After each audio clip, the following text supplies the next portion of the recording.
China के Beijing शहर में एक ऐसी घटना घटने का दावा किया जाता है जिसकी वजह से आज भी लोग देर रात को बस सफर करने से डरते हैं। जब पुलिस ने इस बस के फ्यूल टैंक को देखा तो उन्हें डीजल की जगह खून मिला। और तो और जब पुलिस ने इस बस की रिपोर्ट बनाई तो उन्होंने खुद लिखा था कि सवारी बनकर 3 भूत चढ़े। ये बस ऐसे गायब हुई कि कोई भी सीसीटीवी कैमरे में इसकी फुटेज नहीं मिली। तो आज की कहानी जो पूरी देख लेगा वो रात को बस सफर करने से डरेगा। तो ये है रूट नंबर 375 की कहानी। ये घटना 14 नवंबर 1995 की बताई जाती है, जब 14 नवंबर की ठंडी रात में रूट नंबर 375 से एक आखिरी बस अपनी मंजिल के निकलती है। इस बस को युआन में युआन टर्मिनस से कुछ 16 किलोमीटर दूर फ्रैग्रेंट हिल्स तक पहुंचना था। और ये कुछ 3-4 स्टॉप के बाद वहां की मशहूर जगह समर पैलेस में पहुंचती है। वहां से एक बूढ़ी औरत, एक लड़का, एक यंग कपल सवार होते हैं। इस समय बस में बस का ड्राइवर, लेडी कंडक्टर, वो बूढ़ी औरत, वो लड़का और कपल थे। रात बहुत शांत थी और थोड़ी-थोड़ी बारिश भी हो रही थी। सब कुछ सही जा रहा था, मगर अचानक से ड्राइवर को अंधेरे में 2 लोग खड़े दिखे। मगर वो 2 लोग बस स्टॉप पे नहीं खड़े थे, बल्कि बस स्टॉप से पहले बीच सड़क पर खड़े थे। पहले तो ड्राइवर ने सोचा कि बस को नहीं रोका जाएगा, मगर लेडी कंडक्टर ने उससे कहा कि इस टर्मिनस की आखिरी बस है। अगर हमने बस को नहीं रोका, तो ये बेचारे रात भर ही रहेंगे। तो इसीलिए ड्राइवर ने उनके लिए बस को रोक दिया। फिर जब बस उनके पास पहुंची तो ड्राइवर को पता चला कि वो 2 लोग नहीं हैं, बल्कि 3 लोग हैं, जिसमें बीच वाला इंसान उन दोनों के बीच में टंगा हुआ है। वो लोग चाइनीज पुराने ट्रेडिशन कपड़े पहने हुए थे, जिसकी वजह से उनके हाथ पैर कपड़ों से ढके हुए थे। वो लोग बिना कुछ बोले आखिरी सीट पर बैठ गए।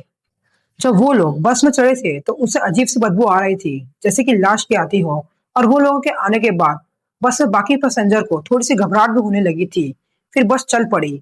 बस के चलने के बाद वो बूढ़ी महिला को बहुत अजीब लगा और वो उन लोगों को बार बार पीछे मुड़ के देख रही थी। फिर एक बस स्टॉप आ गया और वो कपल वहां से उतर गए। उनके उतरने के बाद बस वापस से चल दी। फिर एक हवा का झोंका आया।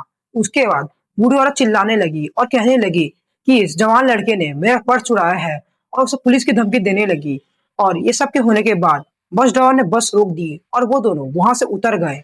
वो दोनों के उतरने के बाद वो लड़का कहता है, ना मैंने तुम्हारा पर्स चुराया है, ना आसपास यहाँ कोई पुलिस स्टेशन है।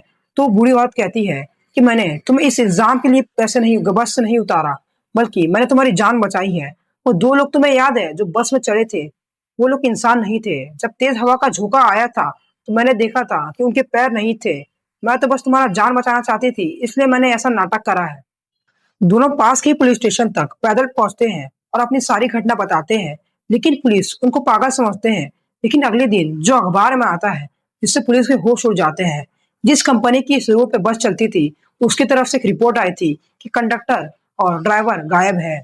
उसके बाद वो पुलिस तुरंत वो लड़के को और उस बूढ़ी औरत को ढूंढने निकलते हैं और वो दोनों अपनी कहानी मीडिया को बताते हैं। उसके बाद बस की रिपोर्ट आती है। पुलिस को बस एक्सीडेंट की रिपोर्ट मिलती है और वो वही बस होती है जिसकी बात वो लड़के और बूढ़ी औरत कर रही थी। बस को पानी में से निकाला जाता है। एक खौफनाक दृश्य सामने आता है। इसमें लेडी कंडक्टर की और ड्राइवर की लाश मिलती है, और 3 वही लाश मिलती है जो उस बस में चढ़ी थी, जो कि बुरी तरीके से सड़ी हुई थी। जिससे साइंटिफिक टीम वो हक्की बक्की रह जाता है और कहती है कि उनके मुताबिक 48 घंटे में कोई लाश इतनी नहीं सड़ती जितनी इतनी सड़ गई है। जबकि ड्राइवर और लेडी कंडक्टर की लाश अच्छी स्थिति में थी। इससे इस बात का हल भी निकल सकता है कि वो जो 3 लोग उस बस में चढ़े थे वो प्रेत और आत्माएं थे। ये भी दावा किया जाता है कि जब पुलिस ने उस बस के फ्यूल टैंक को देखा तो उन्हें पेट्रोल की जगह खून मिला। और तो और उससे पुलिस तो पूरा परेशान हो गया। सबसे खौफनाक बात तो ये है कि बस में स्टॉपेज के बाद 100 किलोमीटर आगे शिंगशांग शहर के नदी मिली थी। जबकि रिपोर्ट के मुताबिक बस में इतना फ्यूल ही नहीं था कि वो इतना आगे जा सके। तो गाइज, ये कहानी आपको कैसी लगती है? अगर ये कहानी आपको अच्छी लगती है तो प्लीज इस वीडियो को लाइक कर दो और चैनल को सब्सक्राइब कर दो। तब तक के लिए बाय बाय।